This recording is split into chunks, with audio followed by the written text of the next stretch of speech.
Hello and welcome along to another episode of this FM20 story from Dorking Wanderers with me, Daniel. It's season 11, episode 4, and today, as promised, we're back for one of the biggest games of the series. It's our second quarter-final appearance in all English competitions. First, we had the FA Cup last year where we went on a fantastic run, and this year it's the Carabao Cup. We head to the Emirates to face Arsenal, ironically managed by Jurgen Klopp, the Liverpool manager in real life. And this is going to be a very difficult day for us. We'll of course be rotating, we won't be playing our first 11 because we are flying in the Championship. We're up in second place, we've still lost less games than anyone else, and apart from Watford who are running away with it, and West Ham who beat us and look very good, we've got a good chance of being up there. Now, we have had a few little problems this season, particularly injuries, suspensions. We're going to get big offers in January for players, but we're basically in second place at the halfway point.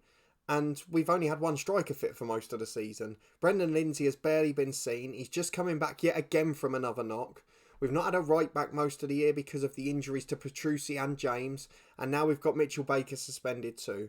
So the fact that we are where we are is remarkable. And we'll be turning our focus to the Cup today, but with one eye on the league over Christmas. But firstly, before we go and do any of that, if you have missed any of this remarkable season so far, including the transfer special in the summer, the big business we did coming into this season, please do go back and check it out in the eye above. If you're looking forward to this one of the biggest games of the series, please do put a thumbs up on the video. It makes such a difference and I really do appreciate it.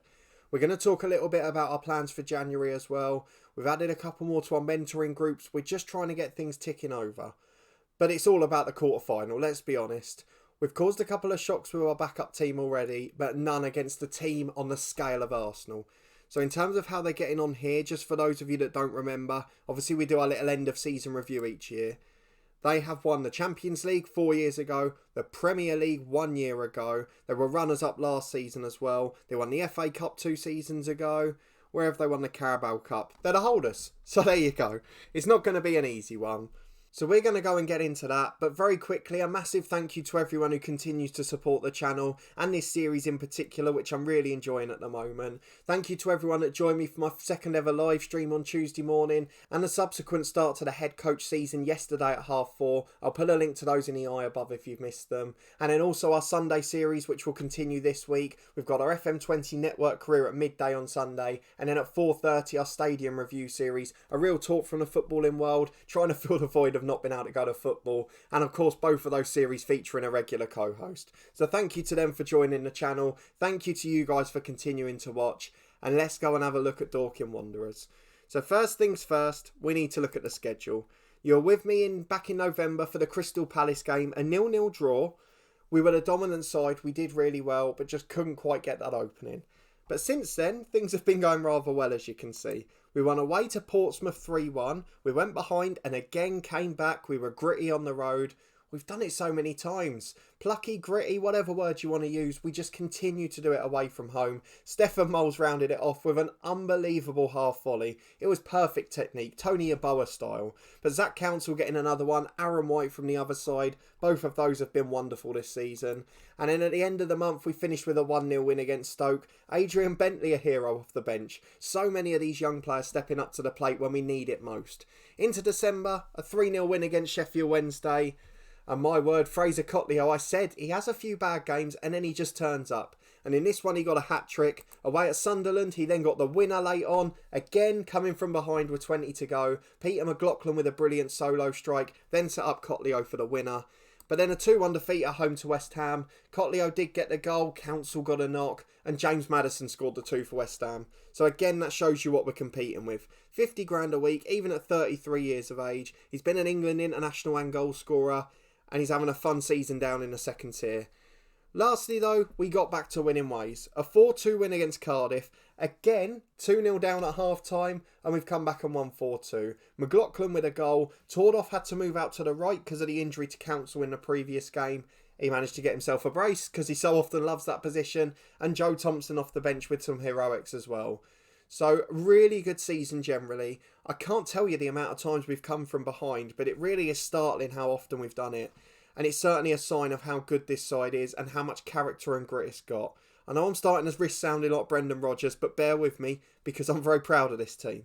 As you can see in that Cardiff game, we had Brendan Lindsay come back as well. So he's going to be someone that we look at a bit more. But there's one more thing I've got to show you off the pitch, and unfortunately this one's a disappointing one.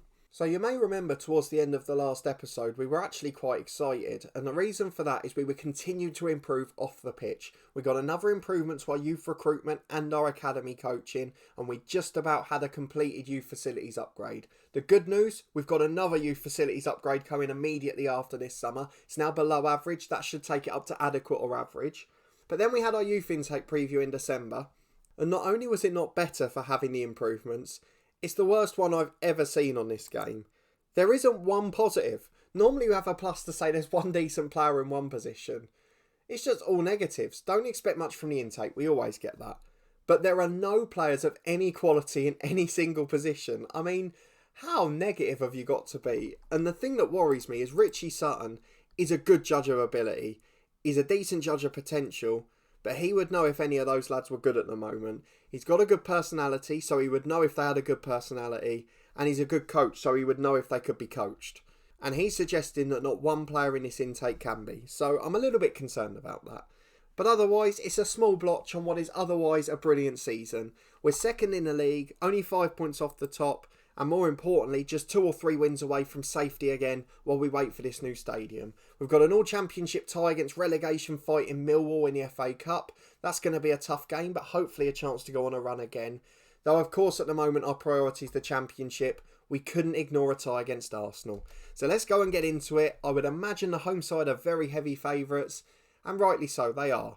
Mitchell Baker's suspended because of this weird thing we talked about last time. He got a suspension for a league game and then for a Carabao Cup match. I think it's a little glitch in game, but please do tell me in the comments if I'm wrong. And let me know what you think of this lineup, because I am still playing a backup side. So in goal, we've got Mark Ball, who's had a very good season when he's played in the Cups, and obviously did well for us in the second half of last year. Still young, got plenty of time to improve. Then at fullbacks, we've got Petrucci, who was released by Arsenal in the summer. Shane Thompson over on the other side, the left. Parsons joined by Joe Wilson at centre-half. We've got Bentley and Moles in the middle. Moles started at the weekend, so he's got slightly less fitness than usual. He was covering for the injured Zach Council, with Tordoff going over to the right, as we mentioned. Then a lone player from Leeds, Ollie Drury, coming in right wing. Tommy Parks missing out, unfortunately, this time. I might loan him out again in January. And then George Burns and Thompson completely attacking 3, behind Brendan Lindsay, who's returning up front. So fingers crossed, he can play a whole game without getting injured. We had the same with James. He was coming back to fitness, came off the bench once. That was in an under-23 game, I think, and then got another 4-week injury. So we're a little bit short with those two, and they've really struggled this season for some reason. We had no problems at all last year with their injuries, but this season it's all gone wrong. Off the bench, we've got the likes of Parks, Matthew Smith, Manny Cook. Almost a forgotten man, Matthew Smith. Was a key player up to the middle of last year. 307 league appearances. I'm trying to sell him because I feel wrong keeping him in the reserves. But another one that came through at Arsenal. So maybe he'll have his final heroic moment today. Who knows? But into the game we go. I know it's a backup side. I know it's a bit disappointing. But these lads haven't let us down so far. And our league position means we have to prioritise it. Any chance of getting to the Premier League, surprisingly, and I'm going to be throwing my full throttle at it.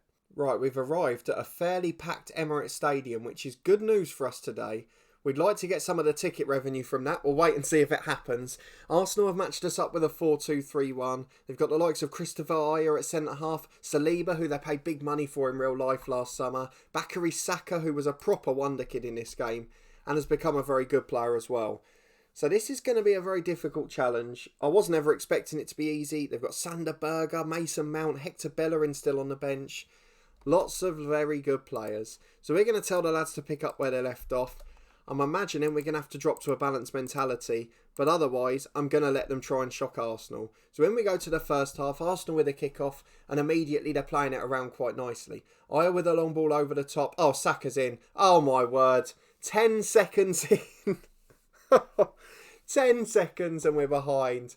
That is the worst start I have ever had to a game, I think. Literally took the kick off to the centre half, smashed it over the top. The fullbacks were in no man's land and Saka puts it in. The only shot on target with 10 minutes gone and it's 1-0 to Arsenal. Ball with a goal kick for Dorking out to Joe Thompson. Can he try and get us back on an even keel? I've got a feeling we're not going to win after that start. But as I said at the start, we've come back from behind plenty of times this year.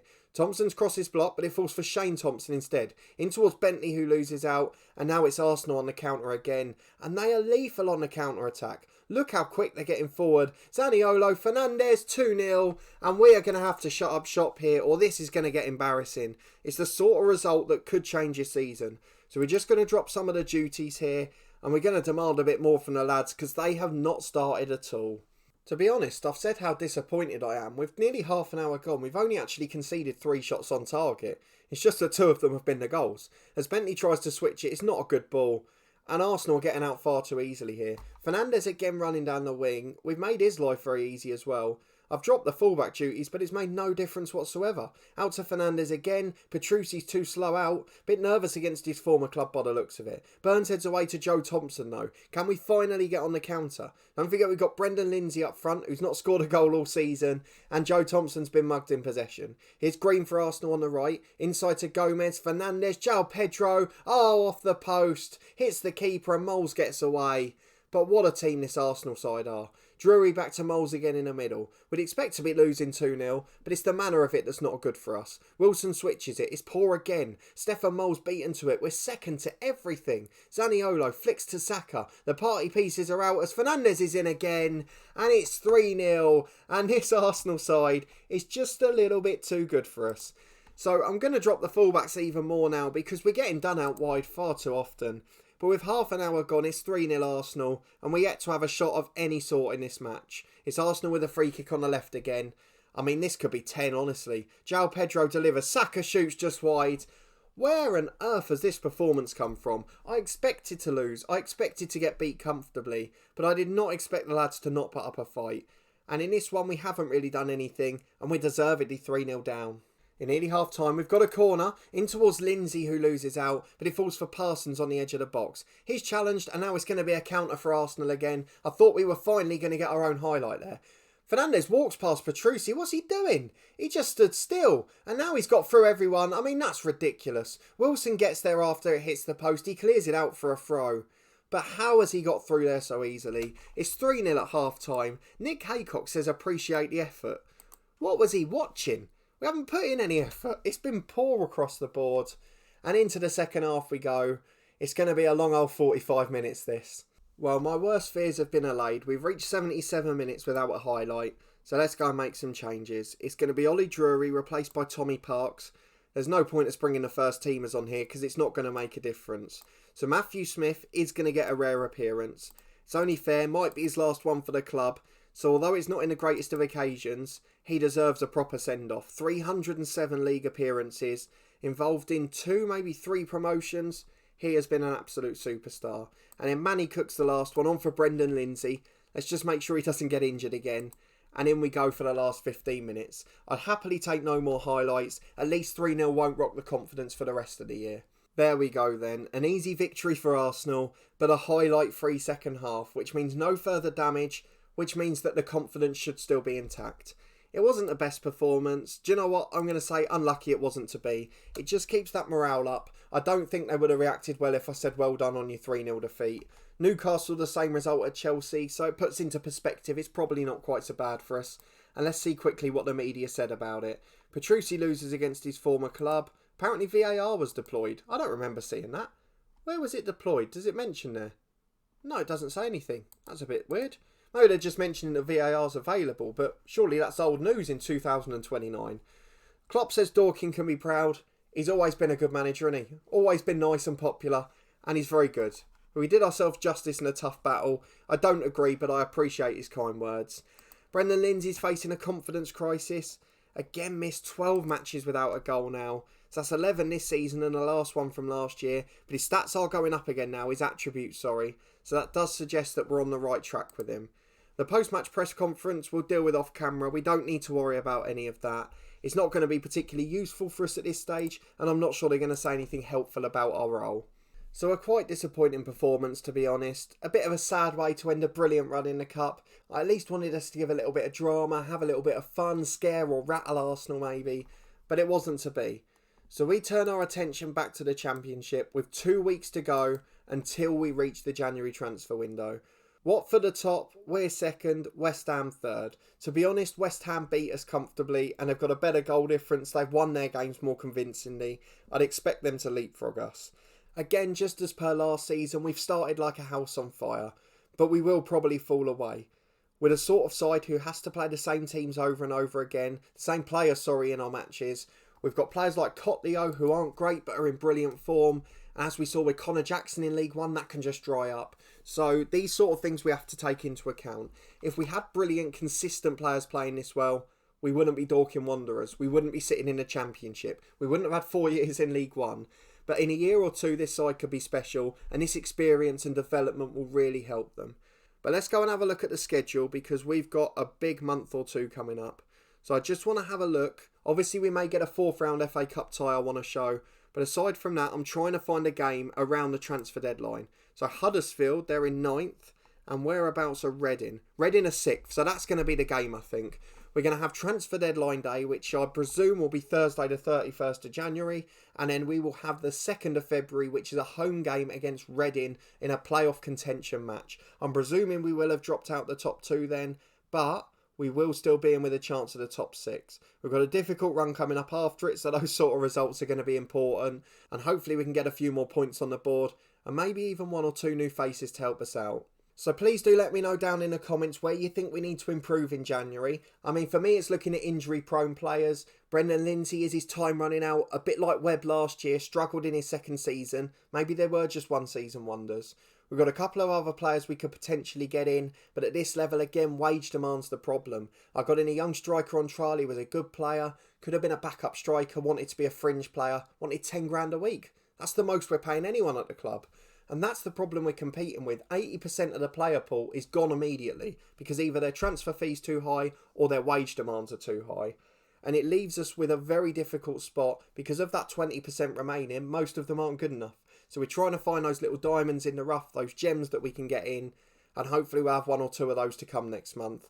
We've been working really hard behind the scenes, we've been improving our scouting team, and I desperately hope it will pay dividends. But if you did enjoy this episode and you're looking forward to the transfer special next time out, please do put a thumbs up on the video. It should be an action-packed one as we've got transfer deadline day and a big game in the top 6 of the Championship. And hopefully we'll still be up there when we come back. As we saw last season, it can all fall away very quickly and we're not expected to be up there, so it can go wrong with a small squad. But let me know what you thought of the Arsenal performance too. A bit of a disappointing way to end it, but hey, it is what it is. I'm not going to be too upset. We went on TV, we got a little bit of extra money, and I'm sure the finances have been boosted a bit. In fact, they have very much so. They've gone back into the 14s, so that suggests that it went very well indeed. So no complaints there. Thank you to Arsenal and Jurgen Klopp for his lovely words. But if you want to make sure that you don't miss any future episodes of this series or any other content on the channel, please do subscribe down below and turn that notification bell on. You'll get alerts as all the new episodes release on the channel, including the next one from this series on Monday, a big transfer special, and of course that big game at the top of the league. It's going to be an interesting one for sure. In the meantime, we obviously started our new season of The Head Coach yesterday, and we'll be back with a second episode from that one tomorrow. We had a live stream earlier in the week, so again, thank you for everyone that came and joined in with that. And let me know if you'd like to see more in the future. It's certainly something I'd be open to. And then finally, later this weekend on Sunday, my 2 new series continue, both featuring regular co-hosts, so thank you to them for joining me on the channel. At 12 o'clock on Sunday, it's the FM20 Network Career, myself versus Craig, Barnet v Chesterfield, a National League special going head to head. There's been plenty of action so far in that one already, and the playlist link's in the eye above. And then finally, we've got our Review the 92 series, talking about the English football grounds we visited, myself and a friend filling the void of not being able to go on Saturdays. So therapeutic for us, and if some of you enjoy it too, that's great. But let me know what you think of all the new content on the channel. As I go forward, I'd like to branch out and do different things, make more content and more stuff for you to enjoy. So let me know what you think of both new series, as it really does help having feedback on the channel. But a big thanks for your support and watching this one as always, and hopefully I'll see you next time for another big transfer deadline day at Dorking Wanderers.